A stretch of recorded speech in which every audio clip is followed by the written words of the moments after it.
A morte não é o pecado. Não é o pecado. Creio eu que a morte é a consequência do pecado, é a justiça do pecado. O pecado foi o erro do Adão. Quando ele desobedeceu a ordem do Pai, ele teve uma ação ao contrário. A consequência dessa ação foi a morte. Eu paro de respirar, né? Eu tenho que respirar oxigênio. Para mim parar de respirar oxigênio, eu tenho que ser contra a lei da respiração. Eu tenho que respirar nitrogênio. Vamos supor, eu vou lá e respiro nitrogênio. Eu tive uma ação, eu desobedeci essa lei do oxigênio. Entende? Essa ação que eu tive, eu vou respirar nitrogênio. Respirei nitrogênio, qual foi a consequência? A morte. Então o pecado para mim é a ação que eu tenho contrário à lei do oxigênio, né?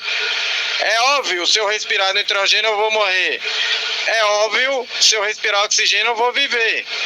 Então qual é o que eu vou fazer? Qual é a ação que eu vou fazer? Eu vou respirar oxigênio, certo? Aí eu não estou no pecado, porque a minha ação está sendo correta. Quando eu faço a ação errada, que é o pecado, aí vem a consequência, a morte.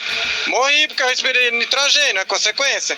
A justiça da desobediência de respirar o oxigênio. Qual foi a justiça? A morte. O mensageiro fala que o pecado é a morte. Não é a morte. Que o pecado, a separação é a morte. Agora, a ação que eu tive para ter essa morte é o pecado, é o erro. Como é que eu vou me separar antes de errar? Acho que não tem sentido. A morte é a consequência.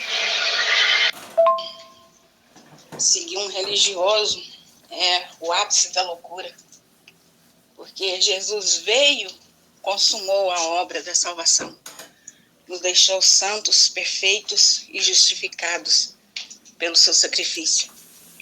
Aí o homem, né, com toda a sua arrogância, com toda a sua soberba, começa a colocar a condição, né? Ele começa a colocar o fazer do homem, a necessidade da contribuição do homem para que ele se salve. Resumindo, o que Cristo fez não valeu de nada. Porque se Cristo veio e fez, e eu volto a colocar uma condição para que o mesmo aconteça, é muita incoerência, né? E eles não percebem isso. E eles não percebem que diante disso, eles estão exatamente pisando o Filho de Deus, negando, né, a obra consumada por Cristo. Então, é só pensar que o que eles fazem, o que eles falam, não tem sentido. Como Jesus veio e fez algo tão perfeito, e depois disso eu ainda tenho que fazer outra coisa, não tem sentido, não cabe, né? É só raciocínio, ele tem que raciocinar, porque do contrário, ele vai ser um escravo religioso da religião para sempre, né? Vai viver. Exatamente, tem uma sequência que eu não me lembro o versículo que fala que a lei é o aguilhão do pecado, o pecado é o aguilhão da morte, sei lá o que mais.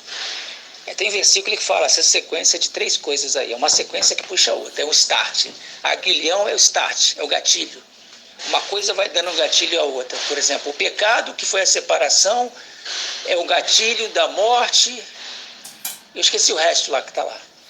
Se alguém puder achar esse versículo que fala dessa sequência. Exatamente, eu preciso parar de respirar para depois morrer. O ato de parar de respirar seria a transgressão, o pecado da vida. A vida diz que eu tenho que respirar. Primeiro eu tenho que parar de respirar e depois eu morro. A morte é a consequência do pecado.